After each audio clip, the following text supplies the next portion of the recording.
لو كان الإمام دستوريا لناله رجال أو رجل من هؤلاء رواه البخاري. إن الله وملائكته يصلون على النبي يا أيها الذين آمنوا صلوا عليه وسلموا تسليما. اللهم صل على سيدنا مولانا محمد وعلى آل سيدنا مولانا محمد. প্রিয় হাজিরিন, আমি কোনো ভূমিকায় না দিয়ে সর্বপ্রথম সম্মান জানাচ্ছি আমাদের উপস্থিত রয়েছেন, দেশে আছেন হুজুর কামেলি তরিকা চিস্তিয়া ও নকশবন্দিয়া শাহ সুফি আলহাজ মুফতি আব্দুল কাইয়ুম সাহেব হাফিজাহুল্লাহ এবং আমার বন্ধুগণ অনেক সম্মানিত ব্যক্তিগণ, সকলকে যথাযথ সম্মান দিয়ে আমি আমার বক্তব্য শুরু করছি। আমরা উপস্থিত হয়েছি জুলা টাউন মসজিদে হানাফি কনফারেন্স আমরা উপস্থিত হয়েছি। প্রিয় হাজিরিন, এই হানাফি কনফারেন্সের গুরুত্ব কেন? বর্তমান প্রেক্ষাপটে আমরা হানাফি এই কথাটা যেন আমাদের সমাজে বা আমাদের কানে বাজে, আমাদের একটা শিরকিয়াতের সঙ্গে যুক্ত। একটা হানিফ শব্দটা হানাফি একজন ব্যক্তির অনুসারী বলে মনে হয় আমাদের কাছে। বর্তমান সোশ্যাল মিডিয়ার মাধ্যমে আমাদের কাছে এটা মনে হচ্ছে যে একটা শিরকিয়াতের গ্রুপের মধ্যে আছে। সমাজে যেভাবে পরিচিত নেট জগতে সোশ্যাল মিডিয়ায় যে ব্যক্তি নির্দিষ্ট একটা ব্যক্তির অনুসরণ করে আমরা মুহাম্মদ সাল্লাল্লাহু আলাইহি ওয়াসাল্লামকে বাদ দিয়ে, ইসলামকে বাদ দিয়ে আমরা হানাফির অনুসরণ করছি, আবু হানিফার। কি তাই না? এরকম একটা ধারণা কিন্তু সমাজের মানুষের মধ্যে, নিউ জেনারেশনের মধ্যে প্রয়োগ হয়ে গেছে, ধারণা ঢুকে গেছে। আসলে তথ্য হলো এই হানাফি সত্যি কি এটাই আবু হানিফার নাম? আবু হানিফা এটা আবু হানিফার আসলি নাম না দুনিয়ার নাম? এ সম্পর্কে আমাদের সমাজে একটা ধারণা আছে যে আবু হানিফা রাহমাতুল্লাহ আলাইহির একটা মেয়ে ছিল, ঠিক? তার নাম হানিফা।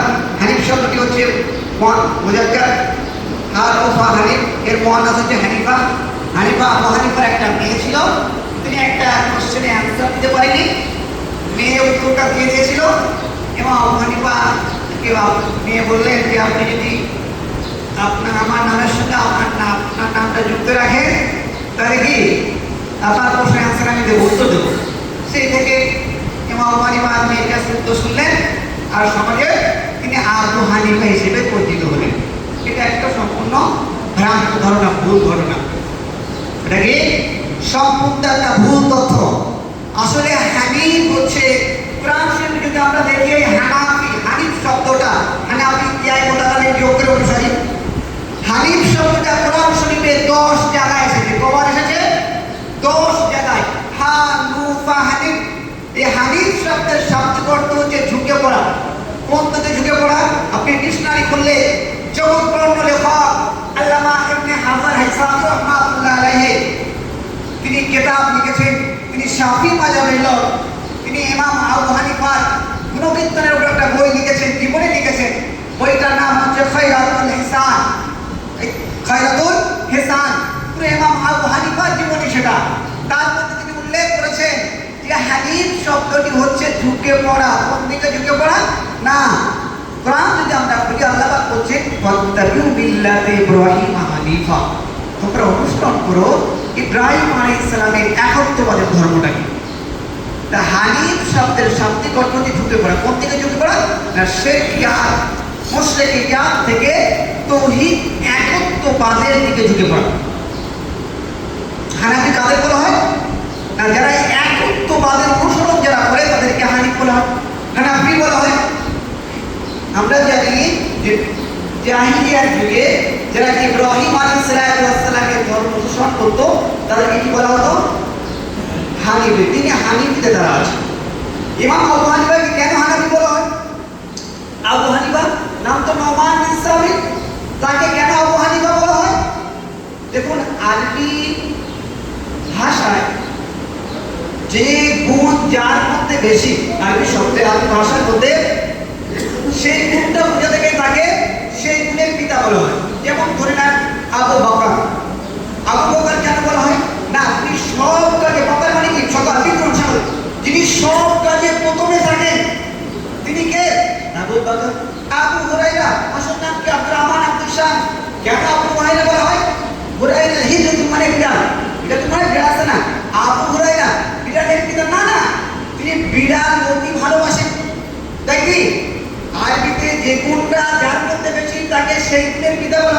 আবু হুরায়রা অর্থাৎ তিনি অতি বিরাট ভক্তি। আবুল হাসান সত্যজিৎ না, যার মধ্যে অতি সৌন্দর্য যেটা কে অধিকারী তিনি হচ্ছে আবুল হাসান।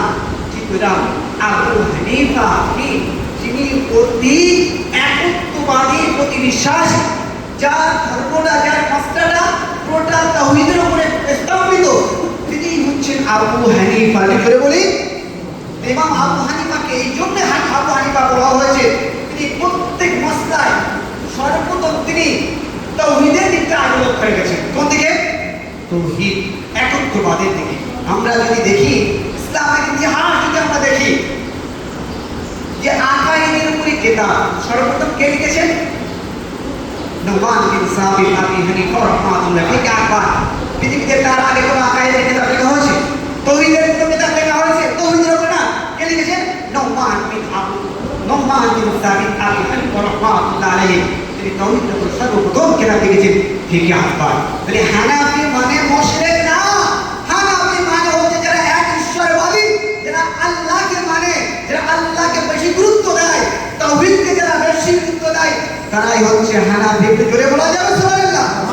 আমরা হানাফি, আবু হানিফা অনুসারে হানাফি না, আবু হানিফা নাম উপনাম না, এই তাওহীদের জন্য আবু হানিফা লাকাব পেয়েছে। এই তত্ত্ব কে লিখেছে? এই তত্ত্ব লিখেছে ইবনে হাজার হাইসাম রাহমাতুল্লাহ আলাইহি। দালাইলুল খায়রাত গ্রন্থের মধ্যে ইমাম আবু হানিফা রাহমাতুল্লাহ আলাইহি জীবনে লিখতে গিয়ে, মাকে লিখতে গিয়ে তিনি এই তত্ত্ব পেশ করেছেন। প্রিয় হাজিরিন, এই হানাফি ইমাম আবু হানিফাকে প্রশ্ন করে ইমাম আবু হানিফা মনে হয় আমাদের বাংলা মুসলিম ইমামের মতো করে ইমাম হবে, কাবা শরীফের ইমাম আব্দুর রহমান সুলাইসের মতো করে ইমাম হবে, মদিনা মসজিদের ইমামের মতো করে একজন ইমাম হবে। ওটাতে বসতে ইমাম আবু হানিফা, ইমাম শাফি, অনেকের মনে হয়তো ভাবতে পারে যে কি মানে আপনি হয়তো তিনি ইমাম হবে। না না, ইমাম আজম আবু হানিফা কে আবু হানিফা? কি করে ইমামের আজম তিনি হলেন? বুখারী, মুসলিম, সিয়াসত, আবু দাউদ, ইবনে আল-মুসান্নাফ, ইবনে আল-শাইখ, মুসলিম, আব্দুল রাজ্জাক, যত হাদিসের কিতাব আপনি বলেন, কেন তাফসীরের কিতাব আপনি বলেন না কেন? এই সমস্ত মুহাদ্দিস এসেছে, তারা ইমামদের কাছে শিশু। ইমামদের কাছে কি তারা? শিশু। হযরত আকি ইবনে জাররাহকে প্রশ্ন করা হয়েছিল, আইয়ুল মুহাদ্দিস আফদাল আলিল ফাকিহ আফদাল, হে আকি ইমাম জাররাহ আযীজ ছিলেন, তাকে প্রশ্ন করা হলো মুহাদ্দিসটা বেশি মর্যাদাবান না ফকিহ যারা ইমামদের আপনারা বেশি মর্যাদাবান? ইমাম ফকিহ যে কথা বলেছিলেন, ফকিহ ইবনে জাররাহ যে কথা বলেছিলেন, সেটা শোনার অক্ষরে লিখে রাখার মতো।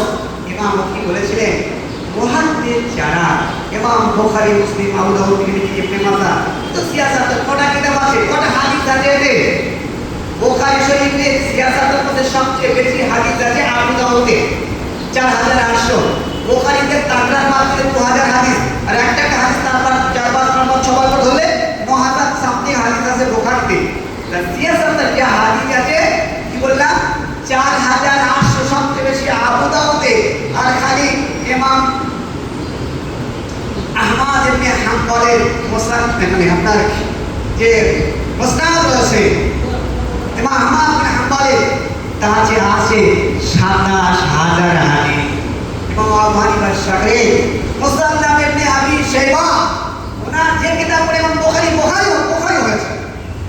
ইমাম বুখারীকে প্রথম হাদিসের লেখা কিতাব, ইমাম বুখারী যখন জন্ম হয়নি, যখন মুসান্নাফ ইবনে আবি শাইবা লেখা হয়েছে, এই মুসান্নাফ ইবনে আবি শাইবায় 39000 প্লাস হাদিস আছে। একটু বলি, ইমাম মুসান্নাফ ইবনে আবি শাইবা তিনি হাদিস লিখেছে এবং লিখে তোরাই নোট করেছে কলা আবু হানিফা, যে হাদিস সম্পর্কে আবু হানিফা এটা বলেছে। ইমাম বুখারী, মুসলিম, আবু দাউদ, সিয়াসত, যার কিতাব তারা মুহাদ্দিস হয়েছে, এরা সব কার ছাত্র? সব নুমান বিন সাবিত, ইমাম আযম আবু হানিফা রাহমাতুল্লাহ আলাইহি। তিনি মৌখিকের প্রশ্ন করা হয়েছিল যে কে বেশি মর্যাদাবান, বুখারী, মুসলিম, আবু দাউদ না ইমাম আবু হানিফা, ইমাম শাফি, ইমাম মালিক, ইমাম আহমদ বিন হাম্বল? ইমাম আকি ইবনে জাররাহ, ইমাম আল-জাররাহ বলা হয়, ইমাম আবু হানিফার ছাত্র। তিনি বলছেন যে একজন, আমাদের বর্তমান সময় বললে আমরা বুঝতে পারবেন, একজন ডাক্তার, পিএইচডি ডাক্তার, এমডি করেছে, মেডিসিনের উপরে বিশেষজ্ঞ, তিনি এমডি করেছেন। আর একজন আমাদের বাগজোলা ডিসপেন্সারির দোকান যারা আছে, মানে আপনার ফার্মেসি যারা আছে, ফার্মেসি যার বড় দোকান আছে, ওষুধের দোকান, এই ফার্মেসিওয়ালা এর কাছে কি আছে? পুরো দোকান বলতে ওষুধ আছে তো? হ্যাঁ, পুরো দোকান ভর্তি কলকাতা মেডিকেল কলেজ যেখানে যাতে ওষুধ পাওয়া যায়, মেডিসিন আছে, সব কিন্তু এই দোকানে স্টল করা আছে। সব কি স্টল সাজানো রাখা, যেখানে গ্যাসের ওষুধ আছে, এখানে কি পেট ব্যথার ওষুধ আছে, এখানে প্লাস্টিক আছে, বিভিন্ন কি সেক্টরের ওষুধ লোকের বিষয়ে আলাদা আলাদা সেক্টরকে ভাগ করে রাখা আছে। এটা দেখেছেন কে বাগচুলা, যিনি একজন যার ওষুধের দোকান আছে, তিনি হচ্ছেন কি ফার্মাসিস্ট, একজন ফার্মেসিওয়ালা। আর কলকাতা মেডিকেল কলেজে বা কলকাতা আমাদের PGT professor doctor professor MD করেছেন, মানে ডক্টরেট করার বাচ্চাদেরকে প্রফেসর, তিনি এই দুজনের মধ্যে সমান হবে? এই দুজন কি সমান হবে?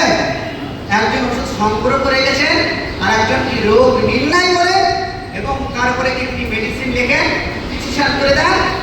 ফার্মেসিতে গেলে ফার্মেসির প্রেসক্রিপশন থেকে সেই ওষুধগুলো বার করে দেন। কোন রোগের কি ওষুধ ফার্মাসি বলতে পারবে?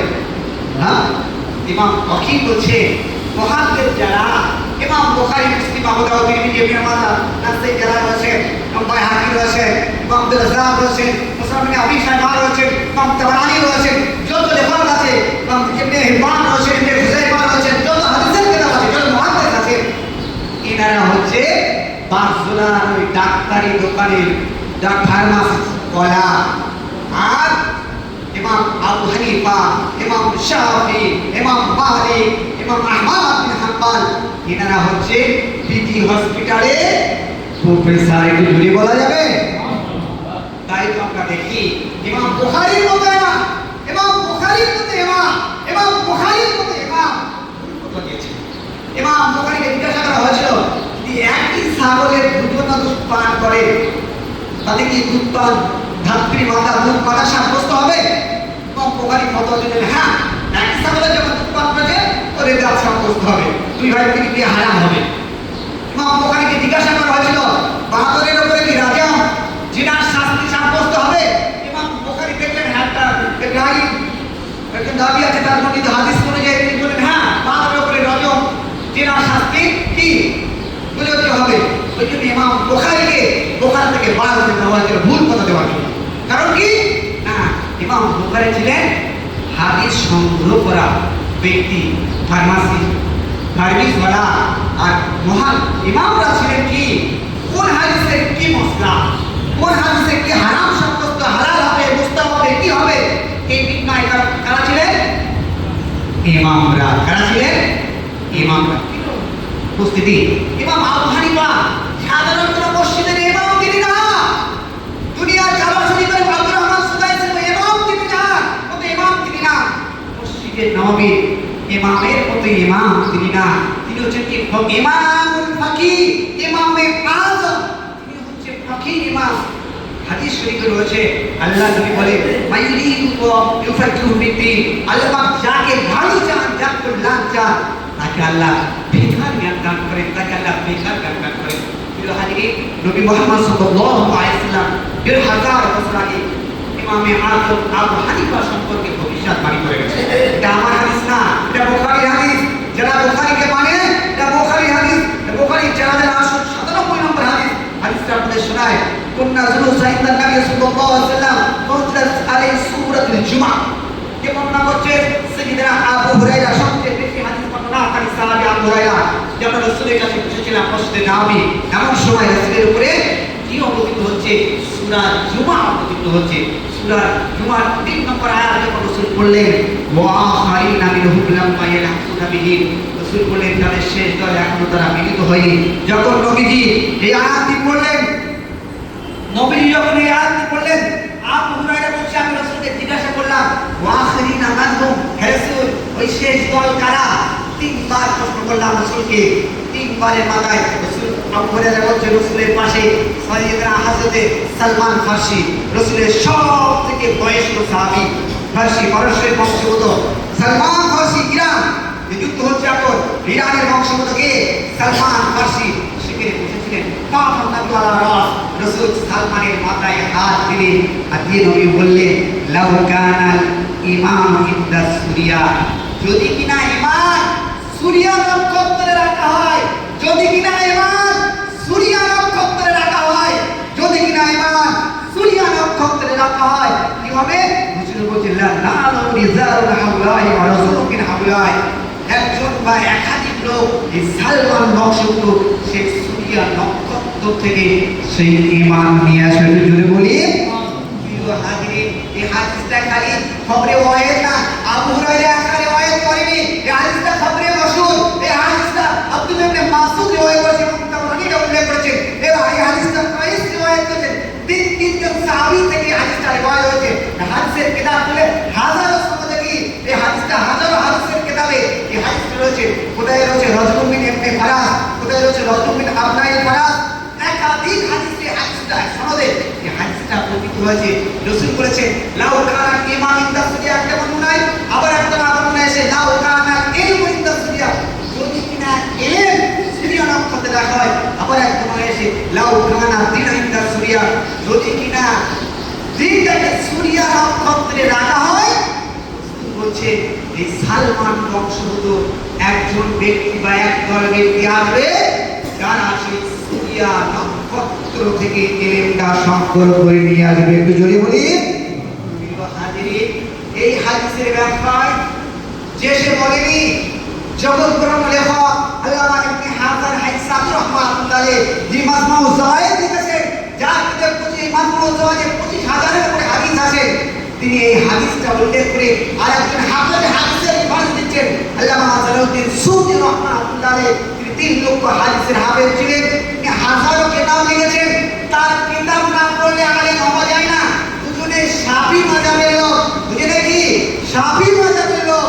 ইমাম জালালউদ্দিন সুয়ুতী রাহমাতুল্লাহ আলাইহি বলছে ওই হাদিসের মিসদাক হচ্ছে নুমান বিন সাবিত আবু হানিফা। একটু জোরে বলি বলেন ওই হাদিসের মিসদাকে ওই হাদিস দ্বারা রাসূল নুমান বিন সাবিত আবু হানিফাকে বোঝানো হয়েছে। একটু জোরে বলা যাবে প্রিয় হাজিরিন, এই হাদিসের মিসদাক কি বলছেন ইমাম জালালউদ্দিন সুয়ুতী রাহমাতুল্লাহ বলছেন। আপনারা কথা নকল করছেন আরেকজন হাফেজ হাদিস আল্লামা ইবনে হাজার হাইসামি রাহমাতুল্লাহ আলাইহি, যে হাদিস দ্বারা রাসূল ইমাম আযম আবু হানিফাকে। প্রিয় হাজিরিন, আপনারা অবাক হবে, পৃথিবীতে সবচেয়ে বেশি কিতাব লেখা হয়েছে আমাদের নবী হযরত মুহাম্মদ সাল্লাল্লাহু আলাইহি ওয়াসাল্লামের জীবনের উপরে। কার উপরে? পৃথিবীতে সবচেয়ে বেশি কোন ব্যক্তির উপরে আপনারা সার্চ করবেন নেটে যে সবচেয়ে বেশি কার জীবনের উপরে কিতাব লেখা হয়েছে? আপনারা মানে আমাদের সাইয়্যিদুল মুরসালিন ইমামুন নবী হুজুর পাক সাল্লাল্লাহু আলাইহি ওয়াসাল্লামের উপরে সবথেকে বেশি কিতাব লেখা হয়েছে। তারপরে পৃথিবীতে নবী মুহাম্মদের পরে ইমাম সাল্লাল্লাহু আলাইহি ওয়াসাল্লামের পরে সবথেকে বেশি কার জীবনের উপরে কিতাব লেখা হয়েছে?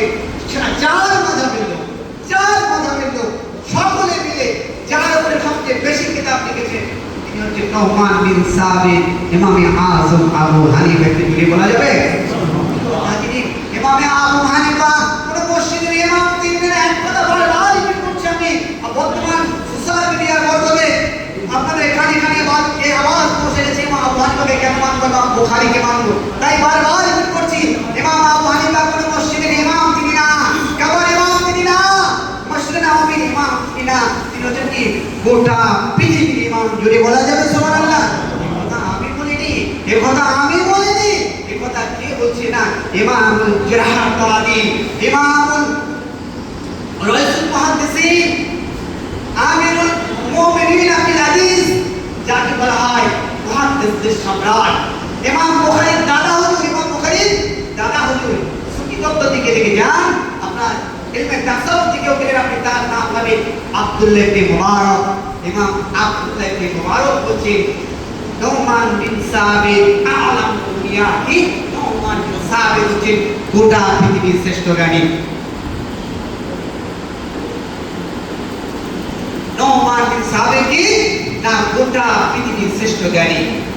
ইমাম ওয়াকি ইবনে জাররাহ, ইমাম ওয়াকি ইবনে জাররাহ কাছে কোন একজন ব্যক্তির সম্মুখে ইমাম আবু হানিফার উপরে কি বললেন? দোষারোপ করলেন। ইমাম আবু হানিফা, ইমাম আবু হানিফা, ইমাম আবু হানিফা ভুল করেছে। তাই ইমাম ওয়াকি ইবনে জাররাহ বলেন কাইফা ইউতিলা ফি হানিফা, ইমাম আবু হানিফা কিভাবে ভুল করবেন? ইমাম আবু হানিফা কিভাবে ভুল করবেন? তার দরবারে 40 জন ফকির বোর্ড ছিল। কজন ফকির বোর্ড? 40 ইমাম আবু হানিফা কোন একটা মসলা ইস্তেমবাদ করতে গেলে আগে 40 জন ফকি সেই মসলা নিয়ে ইমাম আবু ইউসুফ, ইমাম মুহাম্মদ, ইমাম আহমদ, ইমাম আবুল হাসান সাইবানি এনাদের মতো 40 জন ফকি তারা কি সেটা দিয়ে যাচাই বাছাই করতে তারপরে সেই মসলার উপরে ফতোয়া দিতেন। ইমাম ওয়াকি বলছে ইমাম আবু হানিফা কিভাবে ভুল করবে? তার দরবারে 40 জন সেই জামানার শ্রেষ্ঠ ফকি রয়েছে, তারপরে কি বলছে ইমাম আবু হানিফা কিভাবে ভুল করবে? তার জামানায় সর্বশ্রেষ্ঠ মুহাদ্দিস তো তার ছাত্র আব্দুল্লাহ ইবনে মুবারক কার ছাত্র, মুসান্নাফ ইবনে আবি শাইবা আবু শাইবা কার ছাত্র, সুফিয়ান সাউরি সুফিয়ান ইবনে উনায়না এর কার ছাত্র, ইমাম ইউসুফ ইমাম মালিক কার ছাত্র? সব তো আবু হানিফার ছাত্র। আপনারা যদি দেখেন মানব রচিত প্রথম কিতাব মুওয়াত্তা মালিক কে লিখেছে? ইমাম মালিক লিখেছে। ইমাম মালিক কার ছাত্র? ইমাম আবু হানিফার ছাত্র। ইমাম মালিকের ছাত্র কে? ইমাম শাফি। ইমাম শাফির ছাত্র কে? ইমাম আহমদ বিন হাম্বল। ইমাম আহমদ বিন হাম্বলের ছাত্র কে? ইমাম বুখারী। ইমাম বুখারীর ছাত্র ইমাম মুসলিম। এই সিলসিলা দিয়ে যেতে গেলে ইমাম আবু হানিফা এদিক দিয়েও কি বুখারী মুসলিম এদের কি সব দাদা হুজুর কে? ইমাম আজম আবু হানিফা রাহমাতুল্লাহ আলাইহি। ইমাম ওয়াকি বলছে যে কিভাবে ইমাম আবু হানিফা ভুল করবে? ফকির বোর্ড তার কাছে রয়েছে, তার কাছে মুহাদ্দিসদের জামাত তার কাছে রয়েছে। দাসওয়ালের দিকে দেখতে গেলে ইলমে বেলায়েতের দেখতে গেলে মুজাহিদ বিন আস কার ছাত্র? আমরা কোনটা কাহিনী শুনি না, একজন বড় ডাকাত ছিল, ডাকাতি করত, তিনি কি বলে বড় আল্লাহর ওলি হলেন, কার ছাত্র? মুজাহিদ বিন আওয়াজ মা হানিফার ছাত্র। দাউদ তাই পৃথিবীর শ্রেষ্ঠ তাপসক, শ্রেষ্ঠ ওলি কার ছাত্র? বলতে যেখানে যার দরবারে রয়েছে ফকিদের শ্রেষ্ঠ বোর্ড, যার দরবারে মুহাদ্দিসদের জামাত, যার দরবারে তাসাউফের বড় বড় ইমামরা যার ছাত্র, তার ভুলটা কিভাবে হতে পারে? এটা কে বলছে? ইমাম ওয়াকি বলছে ইমাম আবু হানিফার ভুল হবার কোনো জায়গা নেই। একটু জোরে বলি সুবহানাল্লাহ। হাজিরিন, ইমাম আবু হানিফা মসজিদের কোনো ইমাম না। ইমাম আবু হানিফার মাকাম কি বলবো? ইমাম আজম আবু হানিফা রাহমাতুল্লাহ আলাইহি সম্পর্কে 10-15 মিনিটে বলা সম্ভব না, কারণ নবীজির পরে সব থেকে বেশি যার উপরে কিতাব লেখা হয়েছে তিনি হচ্ছেন কে? ইমাম আজম আবু হানিফা রাহমাতুল্লাহ আলাইহি। প্রিয় হাজিরিন, আমি শেষ করি আমার বক্তব্যটা। ইমাম আসর আল্লামা ইবনে হাজার ইসলামী রাহমাতুল্লাহ আলাইহি তিনি ইমাম আবু হানিফা সম্পর্কে একটা হাদিস উল্লেখ করেছেন, রাসূলের ভবিষ্যৎবাণী। নবীজি বলেছেন তারপর জিনাতুল হায়াতুদ দুনিয়া খামসুন বিয়া। নবী বললেন পৃথিবীর শোভাবদ্ধ জিনিস, পৃথিবীর শ্রেষ্ঠ জিনিস তুলে নেওয়া হবে 150 হিজরিতে। তো জোরে বলি ইমাম আবু হানিফা রাহমাতুল্লাহ আলাইহি ইন্তেকাল করেছেন কি 150 হিজরিতে। নবীর ভবিষ্যৎবাণী অনুযায়ী ইমাম আবু হানিফা হলেন সেই ব্যক্তি যিনি সুরিয়া নক্ষত্র থেকে ইলম নিয়ে আসবে। আজ পর্যন্ত পৃথিবীর ইতিহাসে এমন কোন ইমাম জন্মগ্রহণ করেনি যিনি কিনা ইমাম আবু হানিফার অনুগত্য ছাড়া ইলমে দ্বীন, ইলমে ফিকহ শিখবে এমন কোন ইমাম পৃথিবীর দুনিয়ায় জন্মগ্রহণ করেনি। প্রিয় হাজিরিন, আমি আপনাদের শেষ নির্যাস নয়, আমার বক্তব্যের শুরুতে আমি বলেছিলাম আমরা হানাফি, আমরা মুশরিক নয়। আমরা আল্লাহ পাক বলেন ওয়াত্তাবু মিল্লাত ইব্রাহিম হানিফা, তোমরা অনুসরণ করো ইব্রাহিমের মিল্লাত হানিফকে, দিনে হানিফকে। আমরা সেই দিনে হানিফে বিশ্বাসী। ইমাম আবু হানিফার কুনিয়ার মেয়ের নাম অনুযায়ী আবু হানিফা না, ইমাম আবু হানিফার নাম এই জন্যই আবু হানিফা রাখা হয়েছে তিনি কি তার সমস্ত মাসলায়, সমস্ত দিনের ক্ষেত্রে, তার মাযহাবের ক্ষেত্রে সর্বপ্রথম তাওহীদকে, একত্ববাদকে তিনি ইব্রাহিম আলাইহিস সালামের মিল্লাতকে তিনি গুরুত্ব দিয়েছেন। ওই জন্য তার উপাধি দেওয়া হয়েছে আবু হানিফা। আর আমরা সেই দিনে হানিফ, ইব্রাহিম আলাইহিস সালামের সেই দিনে হানিফকে অনুসরণ করে বলি আমাদের নাম কি? হানাফি। আমাদের নাম কি? হানাফি। একত্ববাদী বিশ্বাসী বলেই আমাদের হানাফি। এখানেই আমার বক্তব্য শেষ করলাম। ওয়া আখিরু দাওয়ানা আলহামদুলিল্লাহি রাব্বিল আলামিন। আল্লাহুম্মা